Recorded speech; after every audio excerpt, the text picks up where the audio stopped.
went to Miami Touchdown Club to get an award from the AFL. So it was my turn to get up, and I got up to the podium, and about the time I'm getting ready to talk, a guy in the back of the room, "Hey, Naaman, we're gonna kick your..." You know what? I said, whoa, wait a minute. You guys been talking for 2 weeks now, meaning the Colts fans and the media. So you guys been talking for 2 weeks now. I said, I'm tired of hearing it. I said, I got news for you. We're going to win the game. I guarantee. Joe Namath is the man the Colts have to stop. The NFL has experience that the younger league doesn't have. When the AFL started, we were an underdog. And we're always the underdog. And it was always that we're inferior. And we got tired of hearing that the NFL was better.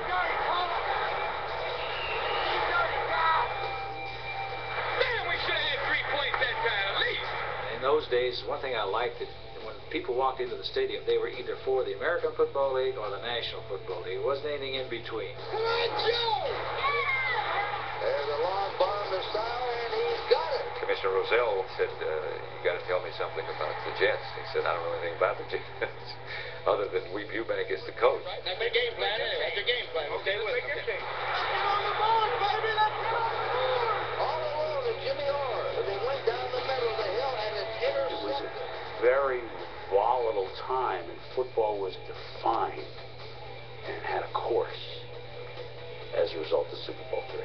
You may be watching one of sports' greatest upsets in history. It's just impossible to realize the tremendous impact that game would have on football history at that time, because I was so involved with the moment, and the moment was a bitter defeat. They have upset the Baltimore Colts and beat them handily here in Miami. The game ended. There was such a feeling of elation, joy, tickling, explosion inside. The teammates, we did it! We did it! Yes! Yes! Yes! Oh, it was great. And the New York Jets are world champions.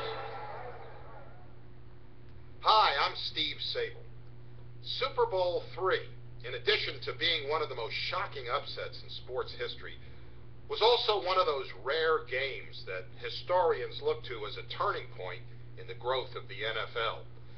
Pro football status as the nation's most popular sport and the incredible drawing power of the Super Bowl stem, in many ways, from the extraordinary events of January 12, 1969.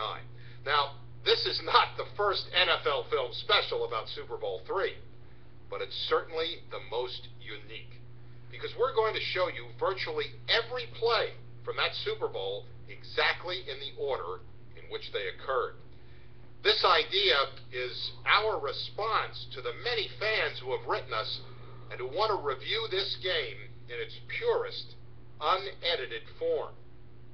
But even the purists need some background, and we'll begin with a look at professional football in the 1960s and the factors that led to Joe Namath's famous guarantee. With the merger came a championship game, a chance for the league's best to square off. But the first game flopped at the gate. There were 30,000 empty seats at the LA Coliseum as Green Bay crushed Kansas City in Super Bowl I. It was a repeat the next year as the Packers rolled over Oakland. Vince Lombardi's team had made its point. Vince Lombardi, after the game, he said the American Football League just does not measure up to the National Football League. And he said, now I've said it, there it is. And that bugged me. That bothered me. I played against all those guys, and I knew our team could beat anybody in the National Football League. Come on and let's go, go, go, Jets! For years, the New York Jets epitomized the Mickey Mouse AFL. But that all changed with Namath's arrival in 1965. Broadway Joe, with his playboy swagger, steered the AFL into the fast lane of American sport. Namath's arrival in professional football in general, in New York in particular, really heralded a new age in football. He was a revolutionary figure in much the same way that Muhammad Ali was. He stood for everything that establishment people were afraid of. Individualism in a corporate team game like football, for a guy to wear white shoes and have long hair, seemed like heresy. Namath was more than a fashion statement. He was the game's most prolific passer. In only his 4th season, he led the Jets to the AFL championship. But in Super Bowl III, they faced the Baltimore Colts, a team considered even stronger than the Lombardi Packers. The Colts at the time were being proclaimed as maybe one of the best football teams compared with the 1940 Chicago Bears and the 1950 Cleveland Browns. It's one of the most awesome teams that ever won on football, and I think they believed it. Led by Don Shula, the Colts looked unstoppable. They won 13 games in the regular season and lost only 1. An elbow injury sidelined Johnny Unitas. But Earl Morrow was acquired in a trade and took over at quarterback. Morrow threw 26 touchdown passes and was named Player of the Year. He rode his hot streak into Super Bowl III while Unitas sat. The Jets were 18-point underdogs, but they were not odd. Matt Snell had the power to run through any defense. Namath was a great deep passer, and with flanker Don Maynard, the Jets could strike like lightning. They also had Wee Eubank, who won 2 championships as coach in Baltimore a decade earlier. He knew our personnel as well as anybody did, because all the players who were with us at that time had played for Weeb in 1962. It was an unknown factor, but I thought it was a plus that he might be able to find whatever chinks there were in their armor. He broke the Colts down at what was perceived to be their strength, with Snell running off to the left and with Namath throwing control passes in front of their secondary. The Jets were quietly confident until Namath spoke out. We're going to win the game, I guarantee it.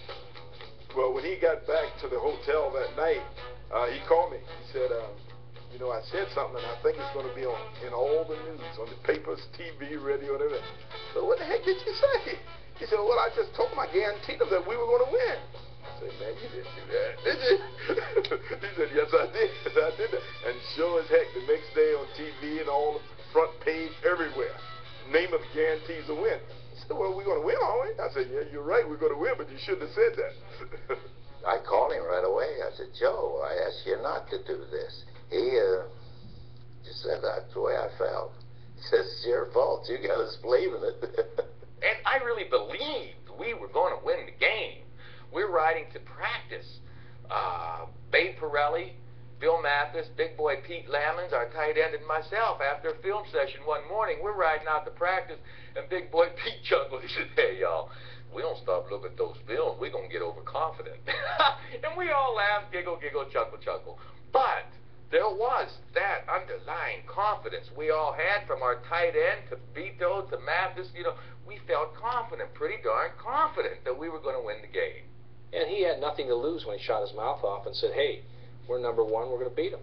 I predict we're going to win. And that, you know, irked all of us off a little bit, because he had a pretty cocky attitude, and we were a veteran ball club at that time, and there was a real intensity there. Namath's guarantee made the Super Bowl theater for the masses. A game that couldn't sell out 2 years earlier suddenly was the hottest ticket in sports. Passions were aroused. Millions took sides. It was all people could talk about. But on Sunday, the talking stopped, and the real drama